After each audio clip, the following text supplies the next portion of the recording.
BJP की पहली list में मेवाड़ से 6 के नाम। इन सीटों पर हारी थी पार्टी। जाने चेहरों और सीटों का सियासी गणित। बीजेपी ने अपनी पहली सूची में उदयपुर संभाग के वागड़ क्षेत्र के 5 और उदयपुर जिले की 1 सीट पर भी नामों की घोषणा की है। इन सीटों पर बीजेपी की पकड़ कमजोर मानी जाती है।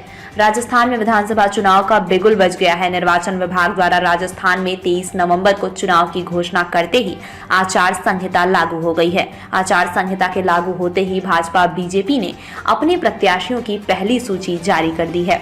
इस सूची में बीजेपी ने उदयपुर संभाग की 6 सीटों के उम्मीदवारों के नाम जारी किए हैं। इसमें 2 नए चेहरों को मौका दिया है। बाकी सीटों पर वरिष्ठों को आजमाया गया है।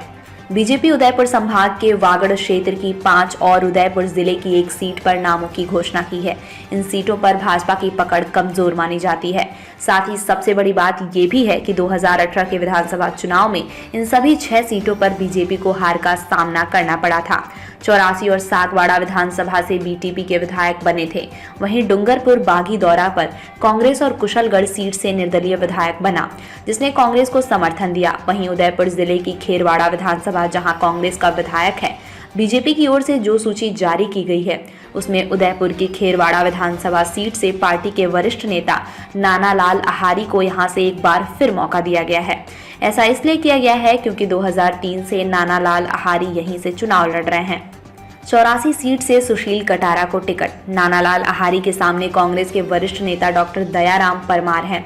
इस सीट पर राजस्थान की सरकार की तरह ही बदलाव होते हैं। यहाँ हुए 4 चुनाव में दोनों आमने सामने हुए, जिसमें 2-2 बार दोनों जीते। इसी तरह डूंगरपुर जिले की 84 विधानसभा सीट की बात की जाए तो यहाँ से बीजेपी ने सुशील कटारा को मैदान में उतारा है।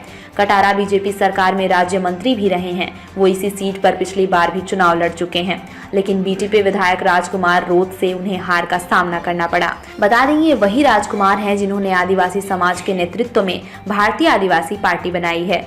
कुशलगढ़ विधानसभा से भीमा डामोर को फिर मौका। वहीं बीजेपी ने कुशलगढ़ विधानसभा से भीमा डामोर को फिर मौका दिया है। डामोर 2018 चुनाव ने भी इसी सीट से बीजेपी के प्रत्याशी थे। भीमा डामोर को 2018 के चुनाव में यहां निर्दलीय रमिला खड़िया से हार का सामना करना पड़ा था।